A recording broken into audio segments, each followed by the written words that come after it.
I'm Christine Frizzell in Washington, where there is some major fallout from Tuesday's election results. Sweeping victories by Democrats are leading some Republicans, including the president, to call for drastic changes. It was the first time in a long time Democrats have had a lot to celebrate. Not just winning elections, but winning by a landslide. Abigail Spanberger by 15 points in Virginia and Mikie Sherrill by 13 points in New Jersey, plus the overwhelming passage of a redistricting ballot measure in California. Some Republicans downplaying what the victories might mean. What happened last night was blue states and blue cities voted blue, and no one should read too much into last night's election results. President Trump, though, with a slightly different take. I don't think it was good for Republicans. I think if you read the pollsters, the shutdown was a big factor, negative for the Republicans. Pollster Scott Rasmussen seems to agree. When we first polled on this in the earliest days of the shutdown, hardly anybody noticed anything was going on.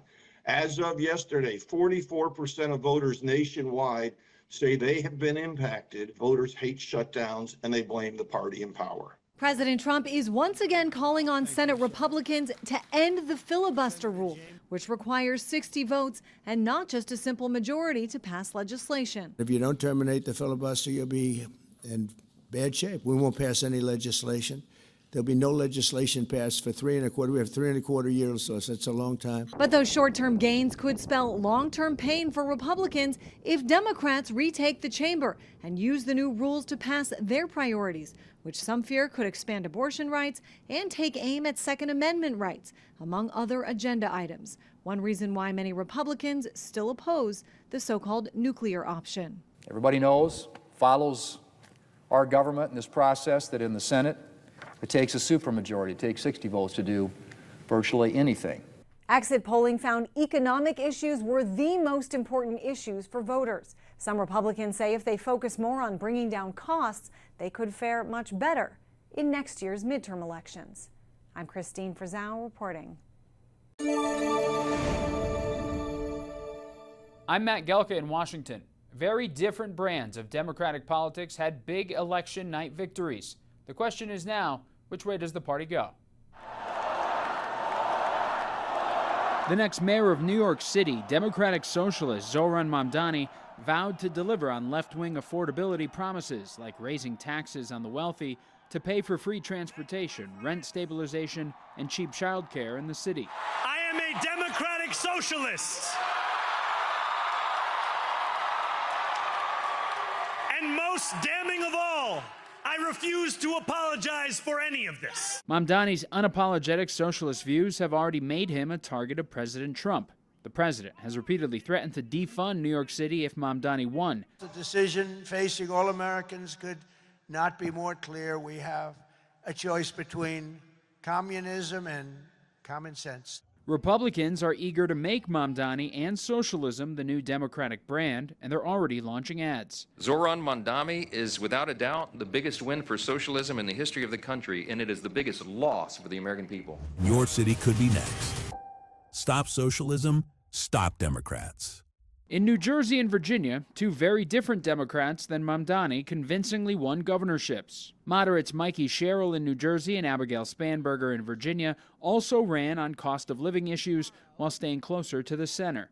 The affordability message seems to be the new way for Democrats, but the party might have a problem picking between Democratic Socialist positions or the views of the establishment heading into the 2026 midterms. No great secret. Of course there's an establishment, and of course there's a division within the Democratic Party. The issue that he has stressed is being stressed by Democrats across the country, from one end of America to the other, the high costs that the Trump administration is imposing on us. When New Yorkers were asked in exit polling if they considered themselves Democratic Socialists, 69% said no, including almost 40% who voted for Mamdani. Reporting in Washington, I'm Matt Gelka. I am Muslim. I am a Democratic Socialist. And most damning of all, I refuse to apologize for any of this.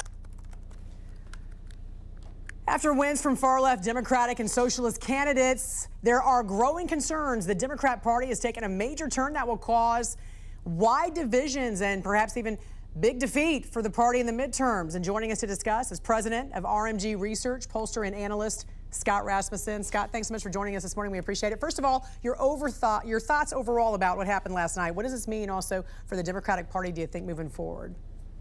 Well, Jan, it's good to see you. And what happened last night, obviously, just it was a good night for the Democrats. No matter how else you want to talk about it, they won all the key races. But they are going to be the races aren't as decisive as you want to think, as some people want them to be. The reality is only about 1 out of 9 New Yorkers voted for Mamdani. The state races in New Jersey and Virginia, those are Democratic states. So it was a good night. The Democrats outperformed expectations a little bit, especially in New Jersey. And we also have to remember that these kinds of races, low turnout off-year races, are dominated by groups who typically vote Democratic, especially people with a postgraduate degree. Also, we have a historic government shutdown. How much did that play into a voter's decision yesterday? You know, especially in Virginia, it likely had an impact because so many federal workers are affected by it. But also the impact across the nation is growing. When we first polled on this in the earliest days of the shutdown, hardly anybody noticed anything was going on. As of yesterday, 44% of voters nationwide say they have been impacted by the shutdown, at least to some degree. 16%, so 1 out of 6 voters say they've been impacted a lot. We're starting to see the impact in flight delays and other things, and I think those numbers will keep going up. And yes, voters hate shutdowns, and they blame the party in power. Let's take a closer look at some of the numbers in New York City. You talked about Mamdani a little bit. Yeah. A little bit more than 1 million voters actually turned out for him there, but there's 9 million people in New York City. Here's the numbers. He did win 50.4%, so even if you combine Andrew Cuomo and Curtis Sliwa in this particular case here, he still would have won. However, when you look at the percentages here, you know, you're talking about less than 15% of New Yorkers are actually choosing this person to run the city there. What was your thoughts about this race? You know, this whole race, reading about it, has just made me roll my eyes all the time. First of all, why did Mamdani win? Well, partly because he ran a good campaign. Partly in the general election because Andrew Cuomo was his primary opponent, a deeply flawed and deeply despised candidate. You would have won against Andrew Cuomo. So there's a... Well, thank you. But so, look, there's a divide in the Democratic Party. The divide has been there for a long time. In our polling, we continually poll to understand this divide. You know, on the Republican side, there's the MAGA versus traditional Republicans divide. The MAGA voters clearly are dominant on the Republican side.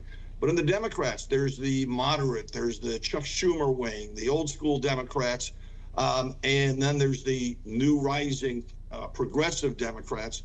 And those two, the party is evenly divided between them. It's a fight that is going to keep playing out for years. So then what do you do if you're a Democrat? Well, if you're a Democrat, what you do is you run somebody like Mamdani in New York City, and you run somebody who is far more moderate if you're trying to win a purple district or a purple state race. And that's where the problem comes in, because the progressive base really believes that the reason they're losing is because their candidates aren't progressive enough. You know, I live in Texas. If you try to run a very progressive candidate in Texas, you're not going to do all that well. It's just not going to work. No, and the question becomes, will this now help Republicans in the midterms because you have such a fractured Democratic Party? To some degree, but James Carville said it in 1992, and it's still true today. It's the economy, stupid. Yeah. The most important factor in determining how the midterms will turn out is going to be the economy next year. Right now, 31% of voters say their finances are getting better, 31% worse. Those aren't great numbers. They're better than they were a year ago. Correct. But what matters is next year. Yeah, and will Mamdani's, what he wants to propose, will his policies have had that effect early enough before the midterms for folks to realize that it's, you know, not working? So that's also the question too, don't you think? I think absolutely. The Republicans will do everything within their power to raise up Mamdani and his voice and present him as the face of the Democratic Party, because in large segments of the country it won't work. But, you know, some of what people fear has already happened. There are more banker jobs in Texas than there are in New York these days. Yeah. There has been an exodus from the city for a long time. I expect it will continue and maybe accelerate a little bit. The big headline this morning I'm seeing, Wall Street headed to Texas. Yeah. New York will never be the same. All right, RMG Research President, pollster, and analyst Scott Rasmussen, thanks for joining us. We appreciate it. Thank you.